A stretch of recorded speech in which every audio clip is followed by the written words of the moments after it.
There is Smylie Kaufman, of course, is with us here on C2C. Catch the Smylie Show right here on SportsGrid. And Smylie, good to see you again, my man. And I think we have to start there, as Pharrell was just saying.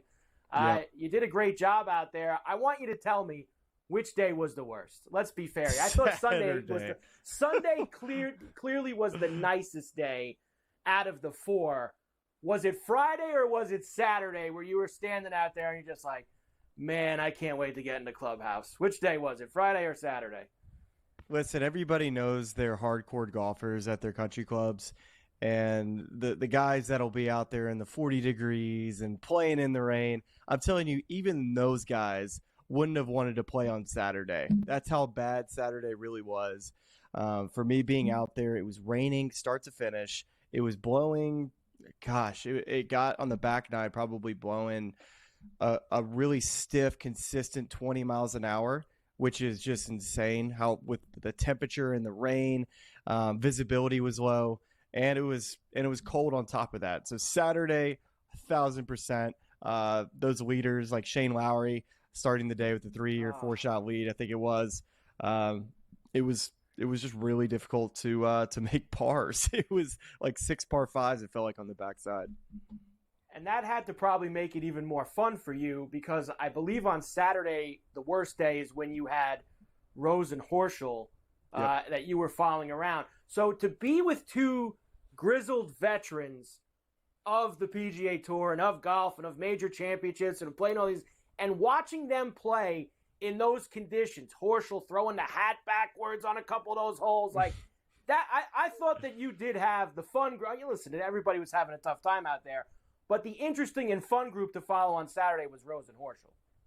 Yeah, I didn't expect it going into the day, right? I mean, it just felt like, especially the coverage over on that side of the pond typically really lends itself to the Europeans. And, I got Billy Horschel, Justin Rose, who, is in the part of his career I think would be on the backside of it. But the golf that these two guys played, insane. Justin Rose felt like every single shot that he hit that day, he wasn't going to hit a shot until he was ready.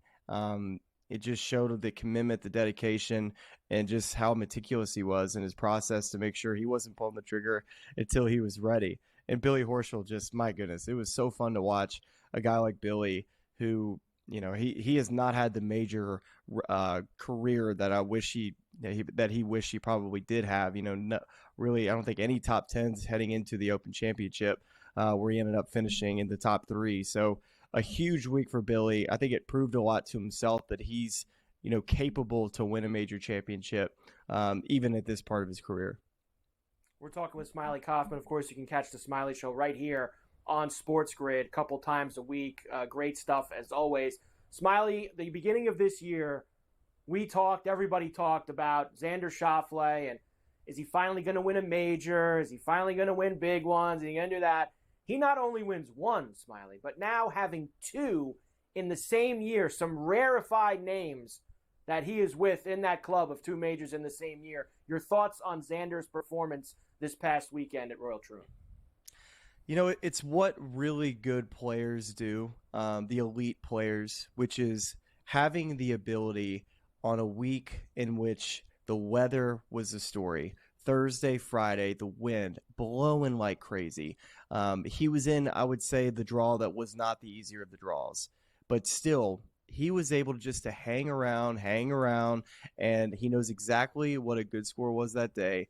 Never got too out of touch of the leaders, and was able to then have a Sunday where the weather finally turned, like you mentioned, Mike, where he had an opportunity to hit some shots, make some putts. And for a while on Sunday, it felt like we didn't know who was going to win. It was like the whole week, you felt like, oh, it was going to be Shane Lowry's event. It just kept rotating guys. And then all of a sudden, it's like, oh, Xander Schauffele is going to win. Oh, and by the way, it's over. That's how quickly it felt like it was for Xander Schauffele. It felt like, Smylie, the turning point was when he hit that ball out of the deep stuff on 11, right? Like when he was 100%. Off to the left on 11, that had to be where you thought Xander's going to win. When he stuck that on the flag from that deep stuff.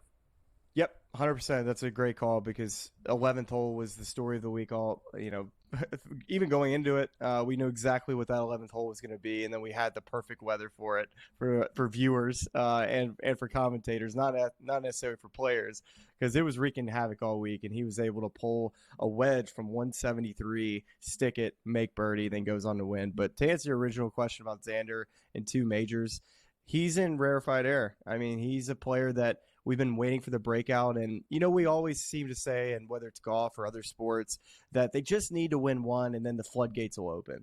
And most of the time it never happens. Like that win and then the floodgates actually open. It actually feels like that's the case with Xander Schauffele. It feels like the floodgates are open when his stuff is on, which, by the way, he's always on. He always makes cuts. He's always in the top 20.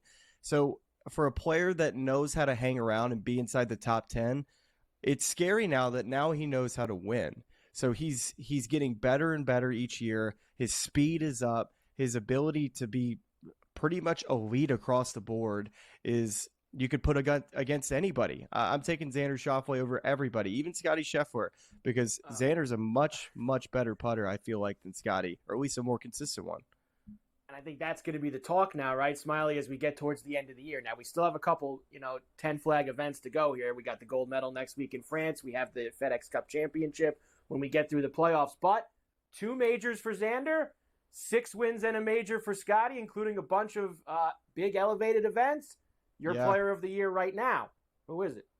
You know what? I think it's going to come down to Tour Championship. And if you'd have told me going into the year that it was going to be anybody other than Scotty, I would have told you you're crazy. But, when you win 2 major championships, that too, I think a lot of the players is going to be a huge difference, because 2 majors in 1 year is, like I said just a moment ago, it's rarefied air. So you got to see how Xander finishes the year off. Let's see what happens in the playoffs.